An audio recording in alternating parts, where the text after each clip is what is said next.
Good morning students. बेटा मैं आपकी केमिस्ट्री टीचर सीमा बख्शी। आज हम स्टार्ट करेंगे third chapter of the chemistry. इससे पहले हमने 2 चैप्टर्स किए थे। फर्स्ट चैप्टर था matter in our surroundings, second था is matter around us pure. अब ये आपका थर्ड चैप्टर है एटम्स एंड मॉलिक्यूल्स। उससे पहले बेटा मैंने जब आपको करवाया था इस मैटर अराउंड अस प्योर, तो उसमें मैंने कुछ आपको बोला था कि एलिमेंट्स जो हैं आपने लर्न करने हैं, and name of the elements, their atomic number and mass number. तो मैं आज आपको ये इसकी पीडीएफ दोबारा भेज रही हूँ, इसको एक बार आप रिवाइज कर लेना। ये हमने फर्स्ट 20 एलिमेंट्स किए हुए हैं केमिस्ट्री के। हाँ, फर्स्ट एलिमेंट आपका hydrogen, then helium, then lithium, beryllium, boron, carbon, nitrogen, oxygen, fluorine, neon, sodium, magnesium, aluminium, silicon, phosphorus, sulphur, chlorine, argon, potassium and last calcium.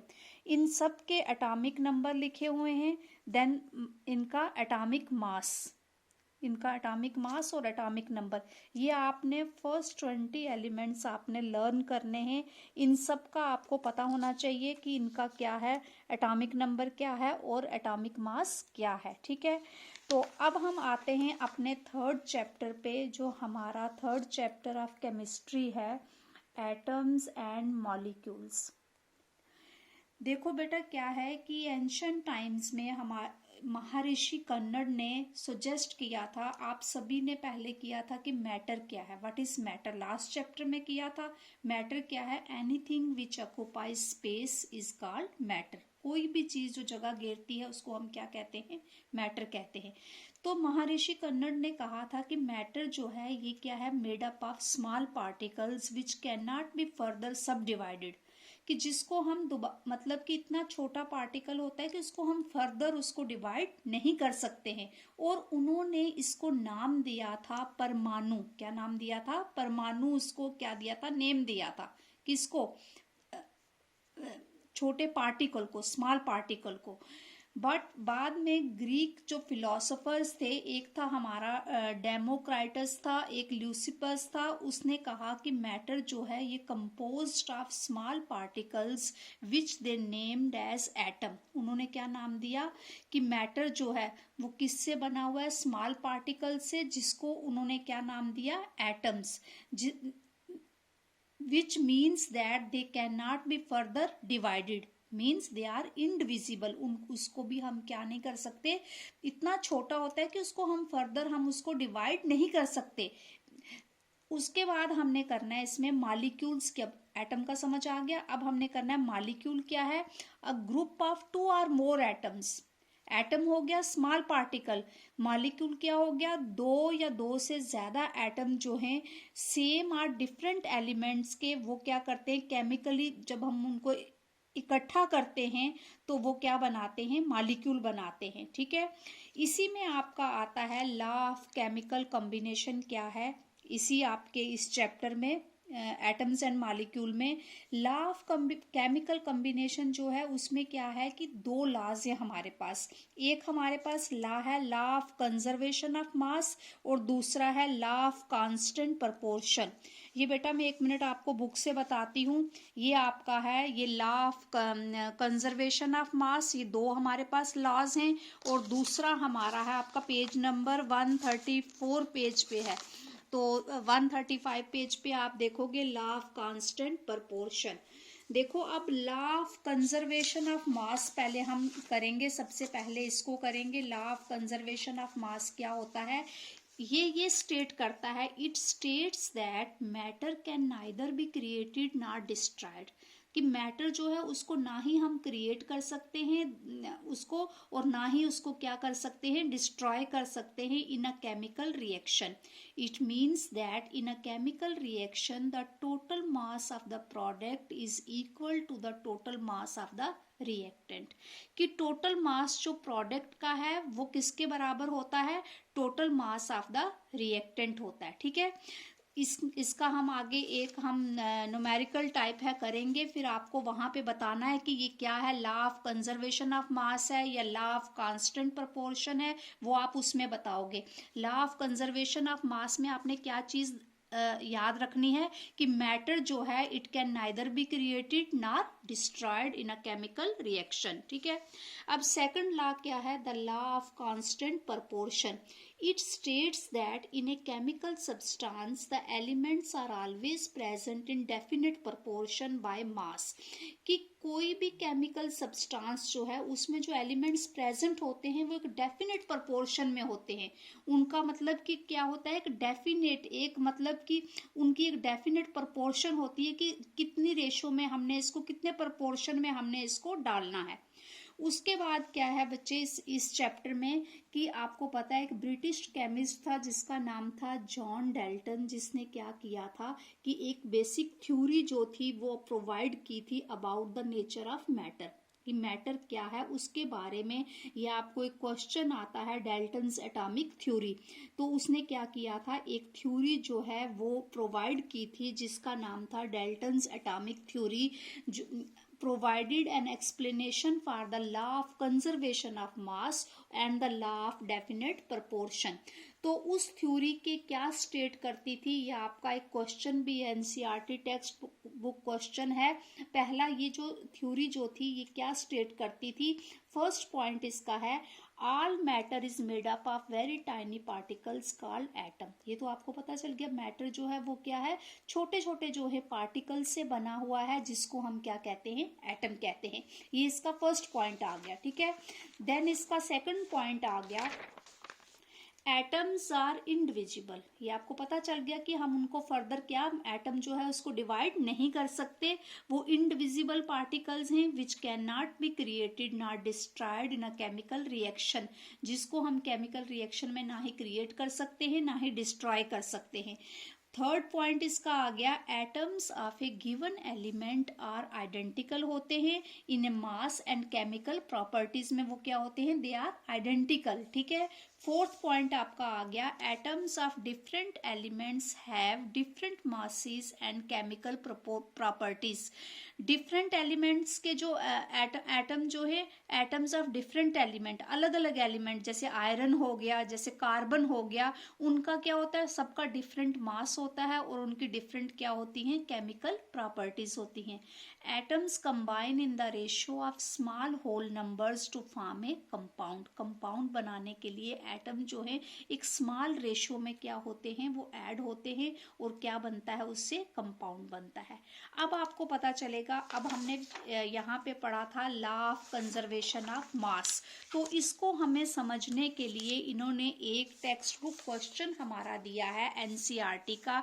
ये बेटा क्वेश्चन ध्यान से देखना, ये क्वेश्चन है, मैंने इसके सबके आपको आंसर्स लिख के दिए हुए हैं। पहला क्वेश्चन है इन अ रिएक्शन, एक रिएक्शन है जिसमें क्या है 5.3 ग्राम्स ऑफ सोडियम कार्बोनेट है। क्या है उसमें, सोडियम कार्बोनेट कितना है, 5.3 ग्राम्स।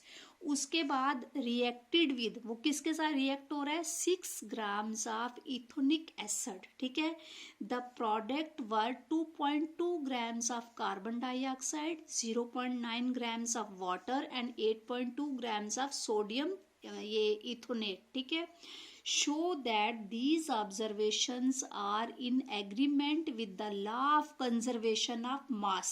इसने देखो बेटा रिएक्शन लिखी हुई है ये आपकी बुक पे, ये देखो सोडियम कार्बोनेट है, ये किसके साथ ऐड हो रहा है, इथोनिक एसिड के साथ, और क्या हमें मिल रहा है, सोडियम एथोनेट मिल रहा है, कार्बन डाइऑक्साइड मिल रहा है और वाटर। ठीक है, और इनकी प्रॉपर उसने प्रपोर्शन बताई है कि सोडियम कार्बोनेट कितना है, 5.3 ग्राम्स। देखो बेटा इसकी मैंने ये इसका सॉल्यूशन किया हुआ है, sodium carbonate plus ethanoic acid, तो क्या मिल रहा है हमें, sodium ethanoate, carbon dioxide plus water. Sodium carbonate कितना था, 5.3 ग्राम्स और एथोनिक एसिड था 6, और सोडियम एथोनेट कितना था, 8.2 ग्राम्स, कार्बन डाइऑक्साइड कितना है, 2.2 ग्राम्स, और ये कितना है वाटर, 0.9। अब इस साइड को भी हमने ये क्या है 5.3 और 6 ग्राम्स क्या है, ये मास ऑफ द रिएक्टेंट है, इन दोनों को हम ऐड जब करते हैं तो ये आता है 11.3 ग्राम्स। और मास ऑफ प्रोडक्ट कौन सा है, ये इस साइड वाला, मास ऑफ प्रोडक्ट कौन सा है, इस साइड वाला प्रोडक्ट है और इस साइड वाला क्या है, ये रिएक्टेंट है। रिएक्टेंट का कितना आया था 11.3 ग्राम्स। जब हमने प्रोडक्ट को भी ऐड किया 8.2, 2.2, 0.9, तो ये भी कितना आया 11.3। It means mass of reactant जो है वो मास ऑफ प्रोडक्ट के बराबर है। दोनों का क्या है, मास बराबर है। रिएक्टेंट का भी, ये आ गया आर रिएक्टेंट आ गया और ये पी क्या आ गया, प्रोडक्ट आ गया। इन दोनों का मास जो है क्या है, बराबर है। तो ये this is the law of conservation of mass. हमने अभी पढ़ा ना कि because during chemical reaction mass is neither created not destroyed. ये जितना मास था रिएक्टेंट में उतना ही जाके क्या हुआ, प्रोडक्ट में हुआ। ना ही इसको हम डिस्ट्रॉय कर सकते हैं, ना ही इसमें और ऐड कर सकते हैं, ना ही इसको क्रिएट कर सकते हैं। आगे समझ इस क्वेश्चन की। यह आपका टेक्स्ट बुक क्वेश्चन 1 था। अब आपका टेक्स्ट बुक क्वेश्चन 2 क्या है, ध्यान से सुनना। Hydrogen and oxygen combines in the ratio of 1:8 by the mass to form water. कहता है कि आप सभी बच्चों को, देखो बेटा, पता है कि वाटर का फार्मूला क्या होता है। मैं ये यहाँ पे लिखूंगी। क्या होता है बच्चे वाटर का फार्मूला, H2O। वाटर का फार्मूला क्या होता है, H2O। This is the formula of water. ठीक है, इसमें क्या है, हाइड्रोजन है और क्या है, ऑक्सीजन है।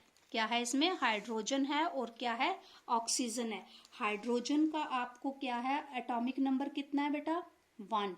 कितना है हाइड्रोजन का एटॉमिक नंबर, 1। और ऑक्सीजन का कितना है, 8। कितना है, 8। हाइड्रोजन का 1 और ऑक्सीजन का 8।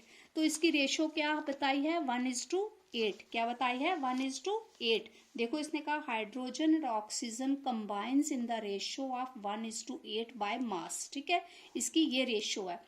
कहता है कि उसके बाद देखो ये क्या कह रहा है क्वेश्चन में, what mass of oxygen gas would be required to react completely with 3 grams of hydrogen gas। ठीक है, कहता है कि अगर 3 ग्राम्स ऑफ हाइड्रोजन गैस जो है इसके साथ रिएक्ट करती है तो कितना होगा, इसका ऑक्सीजन का मास कितना हो जाएगा। इसका कहता है कि 1 gram of hydrogen combines with 8 grams of oxygen. इसमें ये है ना। अब कहता है कि 3 ग्राम्स ऑफ हाइड्रोजन गैस जो है जब रिएक्ट करती है इसके साथ, किसके साथ, 8 ग्राम्स ऑफ ऑक्सीजन के साथ, तो क्या होगा, 8 मल्टीप्लाइड बाय 3, तो ये कितना आएगा, 24 ग्राम्स ऑफ ऑक्सीजन हो जाएगा। आगे समझ इस चीज की, क्लियर। अब आ जाओ 3rd क्वेश्चन पे। विच postulate of Dalton's atomic theory is the result of law of conservation of mass। ये भी आपने पढ़ा ना कि law of conservation of mass कहता है कि डाल्टन एटॉमिक थ्योरी में वो क्या हमें स्टेट करता है कि एनर्जी क्या स्टेट करता है कि atoms are neither created nor destroyed. तो हम इसको कैसे लिखेंगे कि the postulates of Dalton's atomic theory, that is the law of conservation of mass, is atoms are neither created nor destroyed। इसका ये आंसर होगा। देन क्वेश्चन नंबर 4 क्या है, विच postulate of Dalton's atomic theory can explain the law of mass, law of definite proportion। तो ये आपको पता है इसका क्या है, the postulate of Dalton's atomic theory which explain the law of definite proportion क्या बताता है, the relative number and kinds of atom of elements are constant in a given compound. एक वो क्या होते हैं, कांस्टेंट प्रपोर्शन में ही होते हैं। जैसे देखो बेटा क्या है कि मैं आपको कांस्टेंट प्रपोर्शन की एक बात बताती हूँ, एक एग्जांपल देती हूँ। जैसे हम क्या लेते हैं कि हमने ये लिया, हमने क्रिस्टल, एक शुगर का क्रिस्टल लिया। ठीक है, this is the sugar crystal. ठीक है, छोटा सा क्रिस्टल है, किसका, शुगर का है। इसको अगर हम ब्रेक करते हैं तो ये छोटे इसके क्या हो जाते हैं, छोटे छोटे से क्रिस्टल्स बन जाते हैं, छोटे छोटे से पार्टिकल्स बन जाते हैं। ठीक है, अगर हम इसका एक पार्टिकल टेस्ट करेंगे तो वो भी क्या होगा, उसका भी क्या होगा, उसकी बेसिक जो नेचर होगी वो क्या होगा, स्वीट होगा, उसमें क्या होगी, मिठास होगी। मतलब इसका एक क्या होता है, कांस्टेंट प्रपोर्शन होता है। Is it clear? तो ये आपके टेक्स्ट बुक के क्वेश्चंस हैं 136 पेज पे। ये सभी क्वेश्चंस आपके 4 क्वेश्चंस हो गए हैं। इसके बाद बच्चे हमने किया है, इसी में आपके पेज नंबर 136 पे डेफिनेशन ऑफ एटम बताई है कि एटम क्या होता है, जो आप पहले पढ़ चुके हो, लेकिन मैंने फिर से इसको लिख दिया है कि एटम क्या है। It is the smallest particle of all types of matter which can not be subdivided into further simpler parts. Atoms are extremely small particles. Atoms इतना छोटा पार्टिकल होता है, कहता है कि इसका रेंज जो है वो क्या है 10⁻⁻⁹ नैनोमीटर। कितना है इसका? 10⁻⁻⁹ नैनोमीटर। नैनोमीटर क्या होता है? ये एक यूनिट है जो मेजर करता है the size of small particles, जैसे क्या एटम का या मॉलिक्यूल का। नैनोमीटर क्या है? एक यूनिट है। जैसे हमने ये ऑनियंस मेजर करने तो हमने हमारा यूनिट है किलोग्राम है। दूध को हम मेजर करते हैं तो किस में करते हैं? लीटर में करते हैं। तो नैनोमीटर जो है वो किसको मेजर करने का यूनिट है? स्मॉल पार्टिकल्स को। और स्मॉल पार्टिकल्स हमारे एटम्स एंड मॉलिक्यूल्स हैं, ठीक है। तो कहता है 1 नैनोमीटर किसके बराबर होता है? 10⁻⁹ मीटर, ठीक है। Is it clear?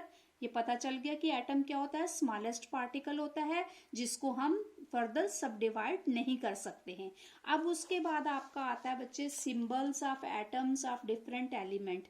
जो मैंने आपको पीरियोडिक टेबल आपको पहले भी बताया था कि symbols of atoms of different elements. Elements कौन से हो गए आपके जो आपने पढ़े थे? हाइड्रोजन हो गया, हीलियम हो गया, लिथियम हो गया। इन सभी एलिमेंट्स के क्या है? डिफरेंट सिंबल्स हैं। कहता पहले क्या कि डेल्टन ने क्या किया कि जैसे हाइड्रोजन को ये सिंबल दे दिया, कार्बन को जो था ये सिंबल दे दिया, ऑक्सीजन को ये सिंबल दे दिया, लेकिन it was very difficult to remember it. ये बहुत मुश्किल था इसको याद रखना कि हाइड्रोजन का कौन सा सिंबल है, कार्बन का कौन सा है, ऑक्सीजन का कौन सा है। ये एक डिफिकल्ट टास्क था। तो फिर क्या हुआ कि हमारा ये IUPAC, ठीक है, ये international union of pure and applied chemistry, कई बार बेटा इसकी फुल फॉर्म आती है आपको इस चैप्टर में कि IUPAC, IUPAC, ठीक है। इसकी क्या है फुल फॉर्म? क्या है? I stands for international, U stands for union, P for pure, A for applied, C for chemistry, ठीक है।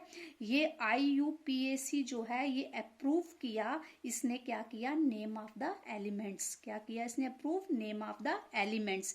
क्योंकि डेल्टन ने जो अप्रूव किया था, प्रपोज किया था, सिंबल प्रपोज किए थे एलिमेंट्स के, ये एलिमेंट है ना हाइड्रोजन, ऑक्सीजन, कार्बन, तो इनको उसने सिंबल जो दिए थे ये डिफिकल्ट थे लर्न करने के लिए। तो फिर क्या हुआ? International union of pure and applied chemistry ने अलग से क्या दिए? नेम दिए। किनको? हर एक एलिमेंट को।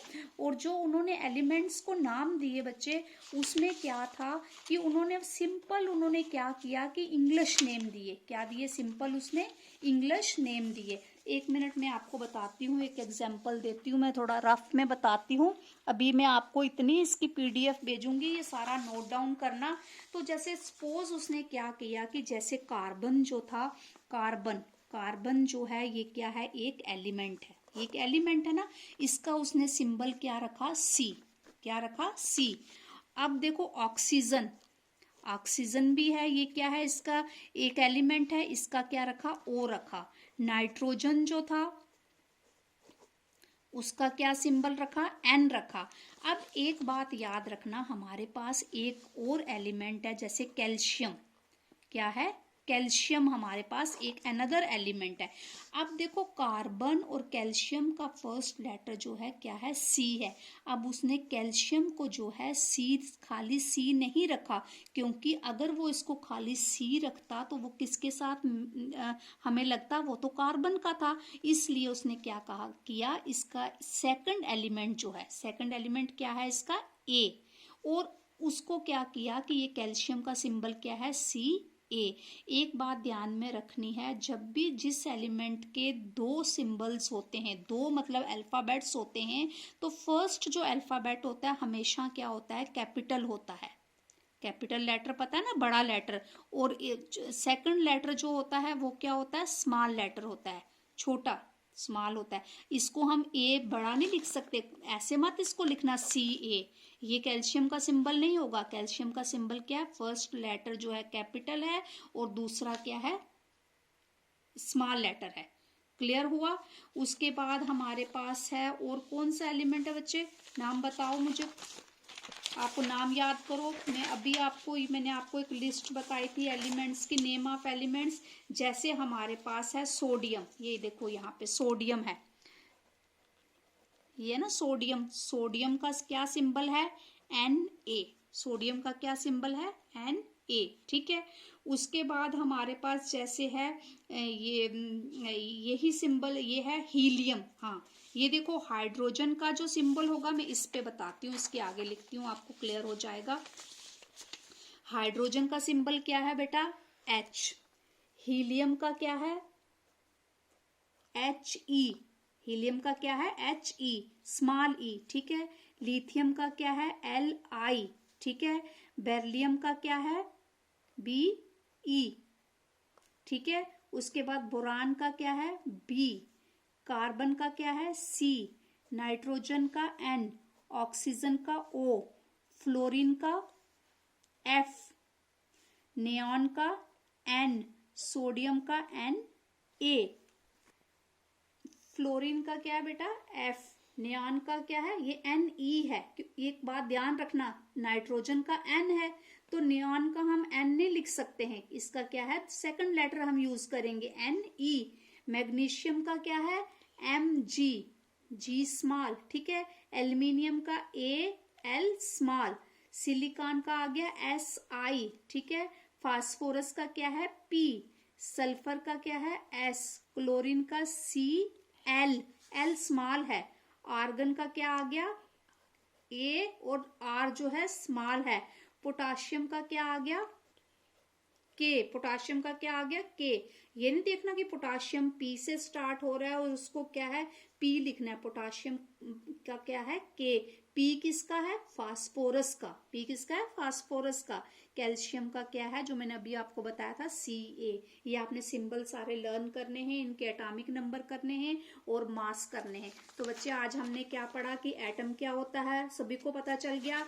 एटम क्या है, स्मॉलेस्ट पार्टिकल है, ठीक है, जिसको हम फर्दर क्या नहीं कर सकते, डिवाइड नहीं कर सकते हैं, जिसको विच can not be further divided. उसके बाद हमने उसमें पढ़ा कि लॉ ऑफ कंजर्वेशन ऑफ, वो क्या होता है, ये लॉ ऑफ केमिकल कॉम्बिनेशन में दो लॉज होते हैं, एक होता है law of conservation of mass और दूसरा law of constant proportion. Law of conservation of mass में क्या है कि atoms can not be further divided, ना ही उसको हम डिवाइड कर सकते हैं, ना ही उसको डिस्ट्रॉय कर सकते हैं, ना ही उसको क्रिएट कर सकते हैं। हमने डेल्टन्स एटॉमिक थ्योरी पढ़ी। उसके बाद हमने इसमें क्या पढ़ा, एटम्स क्या हैं, मॉलिक्यूल्स क्या हैं और इनका एटॉमिक नंबर क्या है और सिंबल्स को कैसे हम डिनोट करते हैं। इसकी मैं PDF बच्चे आपको सेंड कर दूंगी, ये सारा नोट डाउन करना। ये हमारा थर्ड लास्ट चैप्टर है, 4 चैप्टर्स हैं। इसकी नेक्स्ट वीडियो में हम ये चैप्टर कंप्लीट करेंगे और उसके बाद एक ही चैप्टर हमारा बचेगा। तो बेटा आप बच्चों का मैंने टेस्ट लिया था तो सभी बच्चों ने अपना फादर्स नेम मुझे सेंड नहीं किया था। मैंने आपकी लिस्ट बनाई हुई है तभी सेंड नहीं मैंने किया, जब तक सब बच्चे मुझे अपना फादर्स नेम, और बहुत सारे बच्चों ने टेस्ट भी नहीं दिया है, जिन बच्चों ने दिया उन्हीं के मार्क्स ऐड होंगे। तो आप सभी बच्चे जिन्होंने टेस्ट दिया है मुझे अपना फादर्स नेम भी सेंड करो, कि जब जैसे ही आप मुझे फादर्स नेम सेंड करोगे मैं आपकी लिस्ट बना के आपके मार्क्स आपको सेंड कर दूंगी। थैंक यू बेटा, इसको ध्यान से पढ़ना। Thank you.